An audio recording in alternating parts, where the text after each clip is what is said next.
Ce journal vous est offert par le FPI, Fonds de promotion de l'industrie, votre partenaire privilégié pour la réussite de vos projets.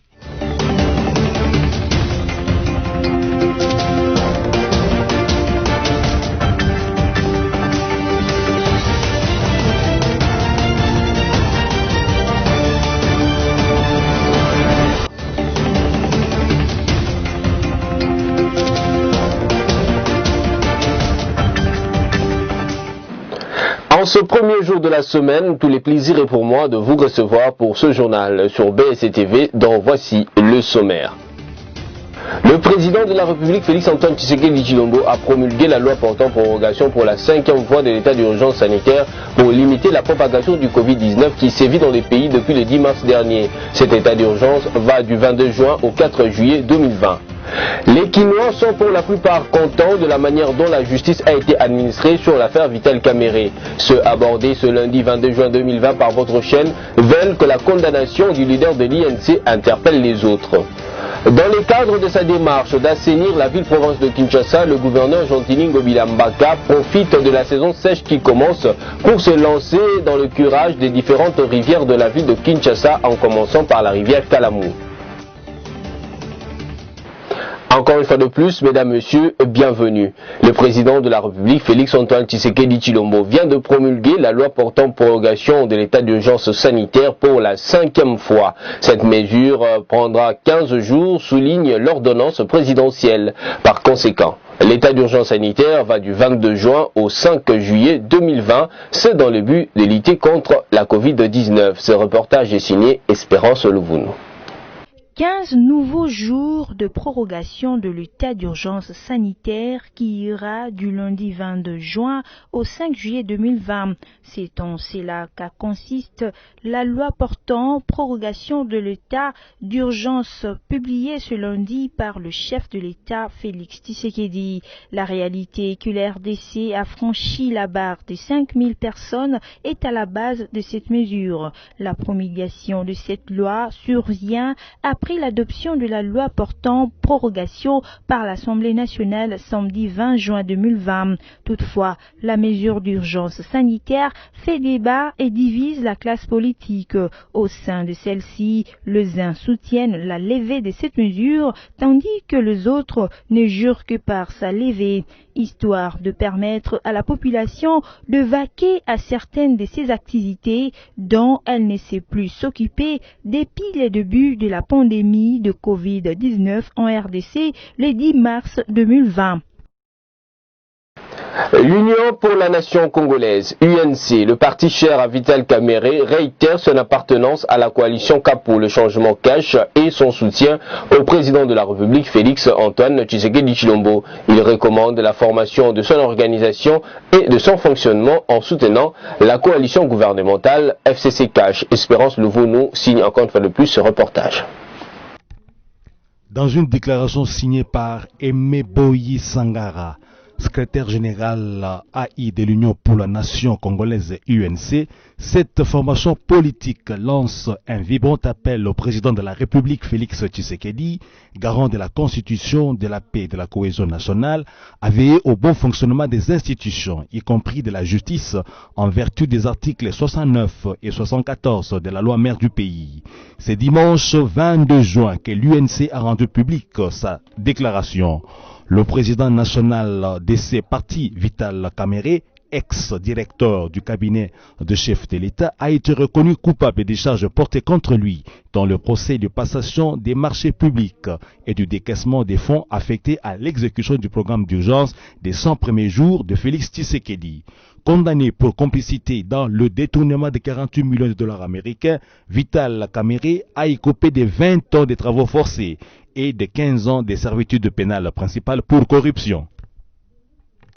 Après condamnation du directeur de cabinet du chef de l'État Vital Kamerhe à 20 ans de travaux forcés, plusieurs réactions des personnalités politiques ont été entendues.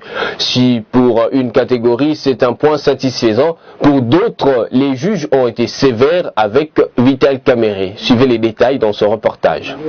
Comme on pouvait s'y attendre, il y a plusieurs réactions politiques après la condamnation de Vital Kamerhe et ses co-accusés samedi 20 juin 2020. Si pour le mouvement citoyen Lucha et Echa, c'est une situation satisfaisante que la condamnation a été accueillie, car pour eux, cela découragera les autres acteurs politiques qui seront tentés de détourner l'argent de l'État. Syndicats d'Okolo, hommes d'affaires et personnalités politiques pensent que le verdict final du tribunal de grande instance de Kinshasa-Gombe a été sévère envers Vital Kamerhe. Rappelons que Vital Kamerhe, ex-directeur de cabinet du chef de l'État, a été condamné à 20 ans de travaux forcés pour détournement des deniers publics et a écopé de 15 ans de servitude pénale principale pour corruption. Par la même occasion, plusieurs biens de la famille Kamerhe ont été saisis par la justice.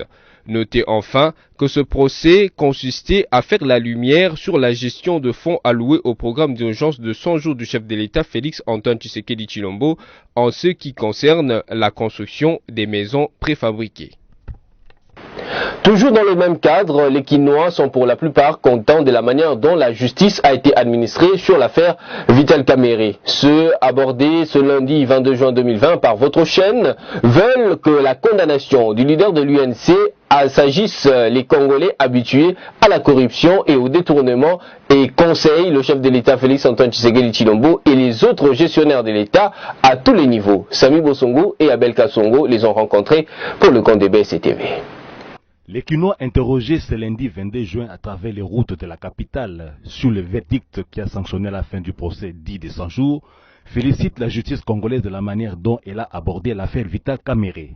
Mais ils veulent que cette expérience aide le chef de l'État à bien choisir ses collaborateurs à l'avenir.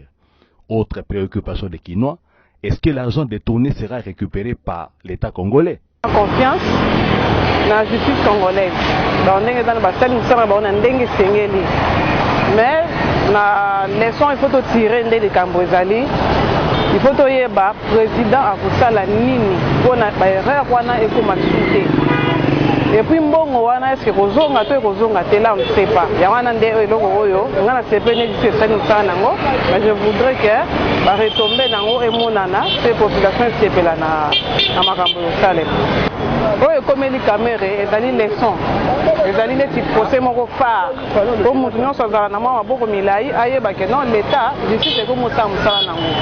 Donc pour na ke makambo économie en mboka ke liboso tozana besoin mbongo, tozana besoin ba papa ba futama ba mama bazala l'aise yango wana nde mosala oyo ko basala. Au sujet des leçons à tirer ou des avantages dont bénéficier après ces procès, les Quinois estiment que la condamnation de Vital Kamerhe poussera les gestionnaires à changer de mentalité et à ne plus détourner de l'argent public pour le bien de toute la nation. Pour la chasse aux sorcières, que et continuer na onyo ta kosala beba aza poursuivi. Wana ekope sa avantage, ekope sa mobangi tout d'abord. Na ba dirigeant au bazo diriger biso même na niveau ya chef de quartier et peut savoir que non oh eza patrimoine national faut batela yango pour mboka la biso mo ba recette on ekota et pour tombola mboka la biso c'est pas dit quelques batonga ba immeuble biso misusu tambola ma koloboye malgré on a étudié voilà. Reconnu coupable dans les procès qui a duré en tout 2 mois et 12 jours, puisqu'il a commencé le 8 avril pour se terminer le 20 juin 2020, Vital Kamerhe a été condamné à 20 ans de travaux forcés et à 15 ans de servitude pénale, couplé à 10 ans d'inéligibilité. Tout à fait autre chose dans ce journal, le 90e bulletin du comité multisectoriel de la riposte contre la pandémie du Covid-19 en RDC renseigne qu'en date du 21 juin 2020, 5 925 cas de Covid-19 ont été enregistrés, dont 5 924 cas confirmés et un seul cas probable. Images et commentaires. Depuis le début de la pandémie de coronavirus déclarée le 10 mars 2020, la RDC totalise 5 925 cas confirmés, dont 5 924 confirmés et un cas probable. 135 décès, 858 personnes guéries, 202 cas suspects détectés après investigation, 99 nouveaux cas confirmés, dont 88 à Kinshasa, 11 dans le Haut-Katanga, 336 échantillons testés, 5 nouveaux décès confirmés, 15 personnes guéries. La ville de Kinshasa et 11 autres provinces sont touchées. Dans la capitale, 10 zones de santé sont affectées. Limete 510, Gombe 506, Kokolo 426, Biza Ozone 390, Biza Météo 325, Lemba 318, Kassavubu 166, Lingwala 140, Bandalungwa 124. Il est à noter que ces données peuvent changer ultérieurement après investigation approfondie et redistribution des cas et décès dans leurs zones de santé respectives. Dans la ville de Bukavu, on enregistre une montée vertigineuse du nombre de cas confirmés à la Covid-19. 193 cas positifs et une trentaine de décès, des statistiques qui inquiètent les autorités provinciales. Ce reportage est de nos confrères depuis le Sud Kivu. À la date du 19 juin 2020, la province du Sud Kivu a totalisé 193 cas positifs avec une trentaine de décès et plus de 63 guéris. Toutes les 3 zones de santé urbaine de Bukavu et 4 autres zones de santé rurale sont affectées à ce jour. Avec ces statistiques, le ministre de la Santé, Eteni Longondo, s'est dit très inquiet de l'allure que prend cette pandémie dans la province du Sud Kivu. Le ministre a séjourné à Bukavu samedi 20 juin 2020 accompagné du directeur pays de l'OMS RDC. Les 2 personnalités ont visité les centres de prise en charge des patients atteints de Covid-19, la société Pharmakina qui fabrique l'hydroxychloroquine avant de s'entretenir avec les députés provinciaux et l'archevêque de Bukavu. Le ministre de la Santé exhortait toute la notabilité du Sud Kivu à s'impliquer dans la sensibilisation pour la protection contre le coronavirus. Il a par ailleurs annoncé une allocation du gouvernement central de 300 000 $ américains et un lot de matériel à la province du Sud Kivu. Cette somme servira à la paie du personnel médical qui travaille dans la prise en charge des malades de coronavirus. Dans une semaine, l'Institut national des recherches biomédicales IRNB a doté le Sud Kivu d'une unité de laboratoire pour le dépistage rapide des cas de coronavirus. D'une province à une autre, suite à la montée vertigineuse des cas testés positifs de coronavirus dans le Haut-Katanga, le gouvernement provincial avait décidé de confiner 3 villes, à savoir Lubumbashi, Kipushi et Kasumbalesa. Quelle évaluation fait-on de ce confinement qui a eu lieu du 20 au 21 juin? Liévin Luzolo. Le cas des personnes infectées par la Covid-19 ne fait qu'augmenter dans la province du Haut-Katanga, comme sur l'ensemble du pays, tout juste derrière Kinshasa et le Congo central. Après évaluation de la situation en réunion du comité de sécurité provincial élargi aux responsables de la riposte contre la Covid-19, le gouvernement provincial a décidé le confinement de 48 heures pour les villes de Lubumbashi, Kasumbalesa et Kipushi du samedi 20 au dimanche 21 juin 2020 avec pour enjeu détecter et dépister les cas tracés des personnes nouvellement infectées par la Covid-19. Pour ce faire, le général Louis Segon Karawa, commissaire provincial de la police nationale congolaise, a effectué une descente sur terrain pour faire respecter les gestes barrières et d'après lui, tout s'est bien passé. En effet, les hommes et femmes en uniforme ont été visibles aux postes stratégiques afin de faire respecter les mesures édictées par les autorités. Déclarée depuis le 10 mars dernier, la pandémie du coronavirus a fait plus de 130 décès sur les 5826 infections et plus de 841 guéris. Pour faire face à la montée fulgurante des cas positifs, le gouvernement central a fait installer des laboratoires de dépistage, notamment à Goma dans le Nord Kivu et à Lubumbashi dans les Haut-Katanga afin de soulager la charge de l'INRB. Et puis, le gouvernement de la République démocratique du Congo s'est désengagé de l'enterrement sécurisé et digne des personnes décédées du coronavirus. C'est la décision du secrétariat technique de la riposte contre cette pandémie, annoncée lors du 35e Conseil de ministres du vendredi 19 juin 2020. Liévin Luzolo encore une fois de plus.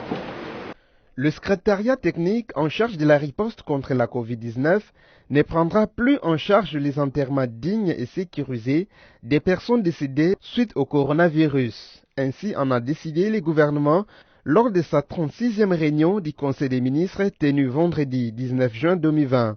La mesure est justifiée par les difficultés rencontrées dans sa mise en œuvre. À la place, il a été mis en place un dispositif d'aide à l'inhumation. Cette aide se limite désormais à l'octroi des frais d'achat du cercueil qui revient à 250 $ américains, les paiements des fossoyeurs qui revient à 15 $, la décontamination des corps par la Croix-Rouge et les transports par la même Croix-Rouge. Cette aide sera désormais accordée pour les enterrements au cimetière de Kinkole, qui a été retenu pour les décès liés à la Covid-19.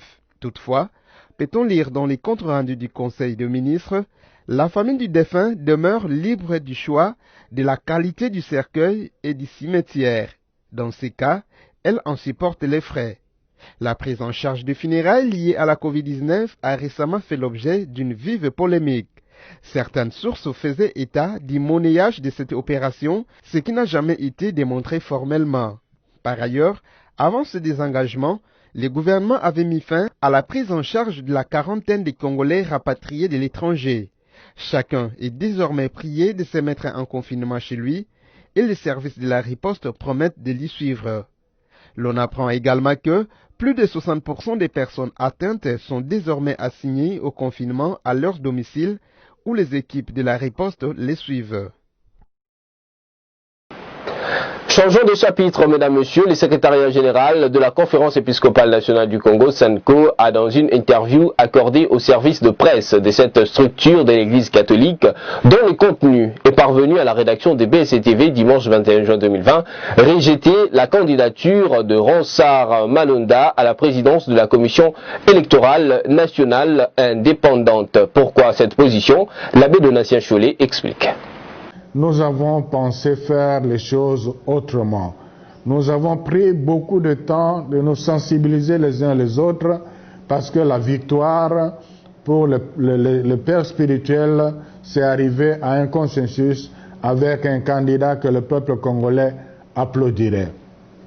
Nous avons pour cela préparé une fiche technique, le profil du futur président de la CENI. En gros, ça doit être quelqu'un qui connaît le métier, qui est du domaine électoral, mais aussi un homme intègre, un homme qui a l'expérience de gestion, un homme courageux qui veut résister aux pressions. Voilà, ce sont des éléments principaux. Et sur base de cela, chaque confession religieuse devrait amener un candidat qui croit répondre à ces profils.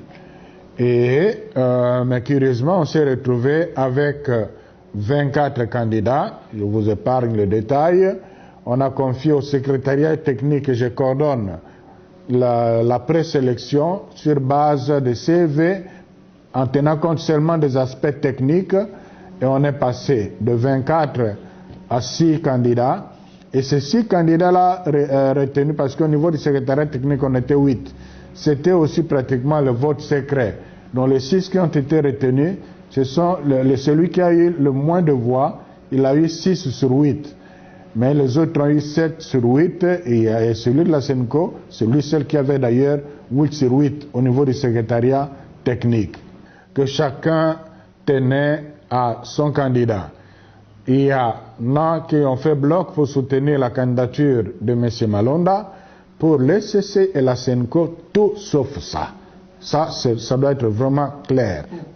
Pourquoi? Parce que c'est lui le secrétaire national, exécutif national de la CENI qui nous a amenés aux dernières élections. Les évêques de la SENCO sont convaincus que ce pays va décoller à partir du jour où ceux qui sont au pouvoir comprendront que pour rester au pouvoir, ils doivent travailler de façon à satisfaire la population. Pour rester au pouvoir, ça dépend de la population. Pour rester au pouvoir, il faut être voté. En ce moment-là, ils vont tout faire pour travailler. Mais si ça continue comme aujourd'hui, où ils sont convaincus que pour rester au pouvoir, il faut des combines avec la complicité de la CENI, le peuple congolais continuera dans la souffrance. Voilà pourquoi la SENCO et l'ECC disent catégoriquement non à une CENI qui sera la continuité de ce qui a amené le pays dans le déboire. La conférence panafricaine sur le programme Grand Inga et l'hydroélectricité en République démocratique du Congo, ainsi que ses connectivités internes et externes dénommées Wild Energy, a démarré ce lundi 22 juin 2020 par vidéoconférence. Le chef de l'État de la RDC y a pris part. Suivez. La conférence panafricaine sur le projet Grand Inga et hydroélectricité en République démocratique du Congo ainsi que ses connectivités internes et externes dénommées World Wide Energy a démarré ce lundi 22 juin à Kinshasa, ces assises qui vont durer 8 jours, soit du 22 au 29 juin 2020, s'inscrivent dans les cadres de la coopération régionale en vue d'accélérer l'accès à une énergie durable, propre, abordable et fiable. Parmi les experts qui ont pris part à cette conférence, il y a le haut représentant de l'Union africaine pour le développement de l'Afrique, Raila Odinga, la Commission économique pour l'Afrique des Nations Unies et l'Agence de développement de l'Union africaine. Vous l'avez suivi au sommaire, mesdames, messieurs, dans le cadre de sa politique d'assainir la ville de Kinshasa, le gouverneur Jean-Tini Ngobila s'apprête à débuter le curage de certaines rivières de la capitale en cette période de la saison sèche. Le cas de la rivière Kalamou dans la commune de Limete. Alice Kabangou et Orly Kiaz étaient sur place pour le compte de votre chaîne. Le gouverneur de la ville-province de Kinshasa, Jean-Tini Ngobila Mbaka, a lancé vendredi dernier le travaux de curage de certaines rivières de la capitale dans le cadre de son programme d'aménagement de la capitale congolaise. Lors de son déplacement dans la commune de Limete, le gouverneur Jean-Tini Ngobila a constaté que la rivière Kalamou, au niveau de la première rue, est bouchée par des tas de bouteilles en plastique qui entravent le passage d'eau durant la saison de pluie. Interrogé sur ce travaux, les Kinois apprécient l'initiative, mais veulent que cette fois-ci, le travaux s'efface convenablement. Les plus de 20 fois, à partir à régie des eaux. Tu as régie des eaux, les Kina Kalama, on est tant salité des eaux, ils ont calmé, tu as régie des eaux, des saletés aussi Kalaraboui. La comparaison, ils ont des misala, ils ont des misala, ils ont déjà na bamboula. Pourquoi ils ont déjà nini ndenge nini bambula ndenge ezalaka mpona koyeba nini osala siko bango banini elanga siko na mbula siko kozala danger bon bato babwakaka vo eza boye toyebi te po eutaka kuna likolo kuna ezokita na bakopale c'est ça bon siko susi nanga pene eza mingi ke wi gouvernement azwa pena basalite o pena en charge po sateleki mingi fo okala mondo moni boye. Place à présent au rappel de principaux titres de ce journal. Le président de la République, Félix-Antoine Tshisekedi Tshilombo, a promulgué la loi portant prorogation pour la 5e fois de l'état d'urgence sanitaire pour limiter la propagation du Covid-19 qui sévit dans les pays depuis le 10 mars dernier. Cet état d'urgence va du 22 juin au 4 juillet 2020. Les Kinois sont pour la plupart contents de la manière dont la justice a été administrée sur l'affaire Vital Kamerhe. Ceux abordés ce lundi 22 juin 2020 par votre chaîne veulent que la condamnation du leader de l'INC interpelle les autres. Dans le cadre de sa démarche d'assainir la ville-province de Kinshasa, le gouverneur Jean-Tini Ngobila Mbaka profite de la saison sèche qui commence pour se lancer dans le curage des différentes rivières de la ville de Kinshasa en commençant par la rivière Kalamou. Tout est bien qui finit bien. Merci à vous d'avoir suivi ce journal que je vous ai présenté. Je vous retrouve la fois prochaine, toujours avec le même plaisir. Mais d'ici là, portez-vous bien et surtout, restez fidèles à BSC TV.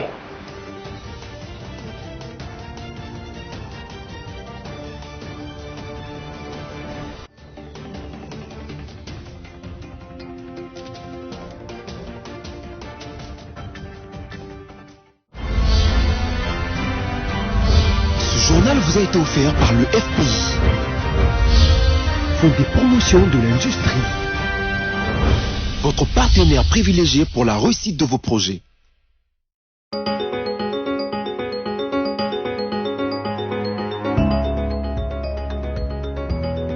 Bienvenue à cette revue de presse sélectionnée pour vous par BC Télévision. Ouvrons avec actualité.cd qui titre Procès 100 jours, Fayulu et Muzito appellent à établir les responsabilités de Félix Tshisekedi pour éviter les règlements politiques. Martin Fayulu et Adolphe Muzito, membres de la coalition d'Amouka, ont réagi au lendemain de la condamnation de Vital Kamerhe à 20 ans de travaux forcés dans le cadre du procès dit des 100 jours. Ils exigent que les responsabilités soient établies à tous les niveaux.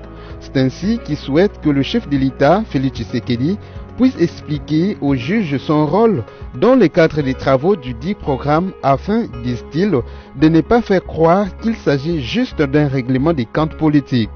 C'est une première étape, une bonne chose pour que les agents publics de l'État ne dilapident pas l'argent du trésor public.